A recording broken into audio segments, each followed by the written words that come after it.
할 수 있는 나무는 웬만하면 끌고 갑니다. 이거는 나무 약. 네. 그러니까 약 같은 거는 다 들어가거든. 문제가 없거든. 예예예. 수고가 낮으니까는. 네.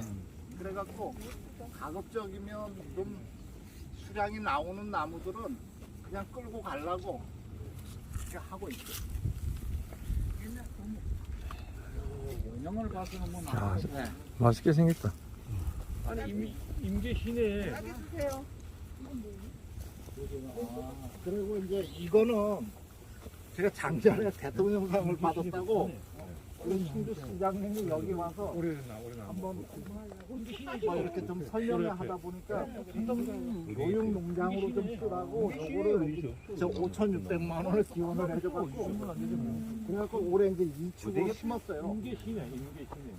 그래서 어쨌든 앞으로는 뭐 일손이나 이런 거 봐서도 그렇고 계속 좀 생산 작업해갖고 또 밀식 개념으로 가야 되는데 일부에서는 다축도 많이 연구를 하지만 아직까지 농가에서 그거를 받아들여갖고 큰 무리 없이 끌고 가는 사고 하는 건 조금 빠르잖아요. 그래서 저는 그냥 교육생들 위주로 이렇게 하면서 2축 정도는 무난하겠다 해갖고 2축으로 여기는 실제로 했습니다.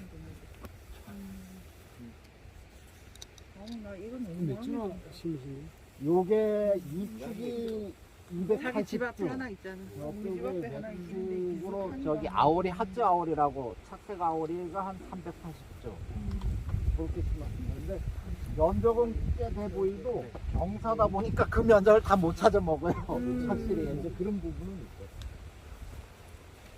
그래서 가급적이면 저는 이제 좀 수령이 오래됐어도 계속 끌고 가는 스타일이고, 그래서 이제 여기도 저렇게 줄을 매 갖고 이렇게 해놓은 거는 한번 저기까지 끌고 가보려고 요 가지를 그러면 내후년 돼서 여기를 잘라버리면 줄로 쭉 밀고 가겠죠. 맞추는 게 네. 없으니까. 그래서 이제 해서 저 줄로 매달아 놨는데 가급적이면 하여튼 예전에 아버지 농사 짓던 거 써먹을 만한 나무들은 그냥 끌고 갑니다.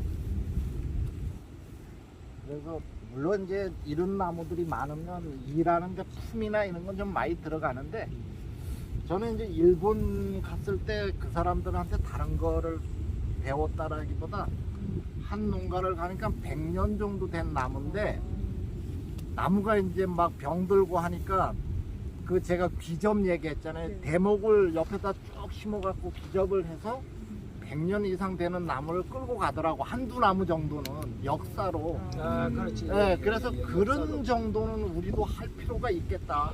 그래갖고 요 맨나무 정도는 계속 끌고 가보려고 그래. 그럼 우리 아들이 해야 되네. 내가 그때까지는 못 살게.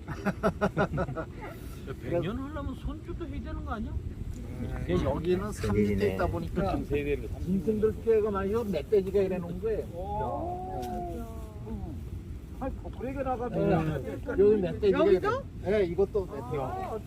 근데 그래도 좀 우리 밭에는 사과는 안 되는 거 보면 그래서 가급적이면 하여튼 나무를 그 생리 습성이나 이거를 그냥 얘가 본연적으로 태어난 거를 그대로 지켜주려고 하는 생각을 갖고 있고, 물론 뭐 일을 하다 보면 저도 여기 농사지면서 SSB 전북 사고를 2번 당했어요. 위험하게. 그러다 보니까 좀 이렇게 좀 안전하게 일할 수 있는 쪽을 원하지만 그래도 또 이런 거 몇 가지는 또 우리 밭만 갖고 있는 역사가 될 수 있을 것 같더라고요. 물론 뭐 제대해서 농사가 그만이 될지도 모르겠지만 하여튼 그런 생각으로 이렇게 좀 하고 있고요.